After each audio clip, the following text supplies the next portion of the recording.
అందరికీ నమస్కారం. YCP Prakasam boss Darsi MLA Buchepalli Sivaprasad Reddy birthday వేడుకలు జిల్లా వ్యాప్తంగా కూడా ఘనంగా జరుగుతూ ఉన్నాయి.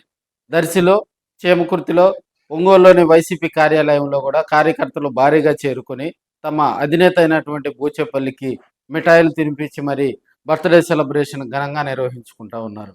బూచేపల్లి శివప్రసాద్ రెడ్డి గారు కూడా యంగ్ బాస్గా ఈ మధ్యకాలంలో కూడా వైసీపీ కార్యక్రమాల్లో చురుగ్గా పాల్గొంటున్నటువంటి కార్యక్రమాల్లో కూడా మనం చూస్తూ ఉన్నాం. అదేవిధంగా వైసీపీని రాబోయే రోజుల్లో ప్రకాశం జిల్లా వ్యాప్తంగా వైసీపీని 2019 నుంచి 2024 వరకు వైసీపీ ప్రకాశం జిల్లాలో ఏ విధంగా అయితే వెలుగొందుతూ ఉందో ఆ విధంగా కూడా రాబోయే రోజుల్లో బూచేపల్లి సారథ్యంలో వైసీపీ కూడా మరిన్ని విజయావకాశాలు నమోదు చేసుకునేలాగా కూడా కార్యకర్తలందరూ కూడా మంచి జోష్లో ఉన్నారని కూడా తెలియజేసుకోవచ్చు.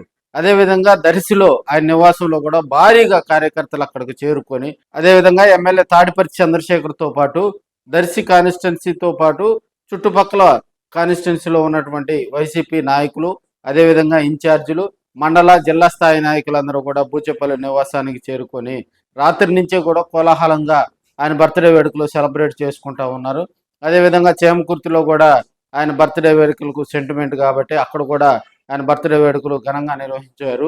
అదేవిధంగా ఇప్పుడు ప్రస్తుతం వైసీపీ జిల్లా కార్యాలయంలో భారీగా కార్యకర్తలు జిల్లా వ్యాప్తంగా కూడా ప్రకాశం జిల్లా వైసీపీ కార్యాలయంలో అక్కడికి చేరుకొని తమ అధినేత బూచేపల్లికి శుభాకాంక్షలు తెలియపేందుకు కూడా కార్యకర్తలు బారులు తీరారని కూడా తెలియజేసుకోవచ్చు. రాబోయే రోజుల్లో బూచేపల్లి మరిన్ని రాజకీయంగా మంచి పదవులు ఆశించాలని చెప్పి కూడా వారందరూ కోరుతూ ఉన్నారు. ఇక్కడ వైసీపీ కేడర్ బలంగా తయారవుతుందని కూడా మనం తెలియజేసుకోవచ్చు. 2024లో అధికారం పోయిన తర్వాత వైసీపీకి ప్రకాశం జిల్లాలో కోలుకొని దెబ్బ తగిలింది. అయితే దాని నుంచి తేరుకొని దాదాపుగా 10 నెలల్లోనే పార్టీని గాడిలో పెట్టిన ఘనత బూచేపల్లి శివప్రసాద్ రెడ్డికి దొక్కుతుంది. అదేవిధంగా ప్రధానంగా ఇక్కడ నియోజకవర్గాల్లో ఉన్నటువంటి కార్యకర్తలను అదేవిధంగా నియోజకవర్గంలో ఉన్నటువంటి సమన్వయకర్తలను కూడా వారందరినీ మోటివేట్ చేసి వారందరూ కూడా రాబోయే రోజుల్లో అధికారం వైపు తీసుకెళ్లేందుకు కూడా బూచేపల్లి ఒక మంచి బూస్టప్ ఇస్తున్నారని కూడా మనం తెలియజేసుకోవచ్చు. అదేవిధంగా వెనుకబడినటువంటి ప్రాంతాలైనటువంటి కనిగిరి, మార్కాపురం, గిద్దలూరు ఈ 3 ప్రాంతాల్లో కూడా వైసీపీకి కంచుకోట. అయితే 2024లో ఆ 3 చోట్ల కూడా వైసీపీ డేలా పడింది. సో కొండ మార్పిడి కావచ్చు, ఇతరితర కారణాలు కావచ్చు కూడా. అయితే వాటన్నిటిని కూడా పక్కన పెట్టేసి రాబోయే రోజుల్లో పార్టీని మరింత ముందుకు తీసుకెళ్ళాలి, పార్టీని అభివృద్ధి వైపు తీసుకెళ్ళాలి.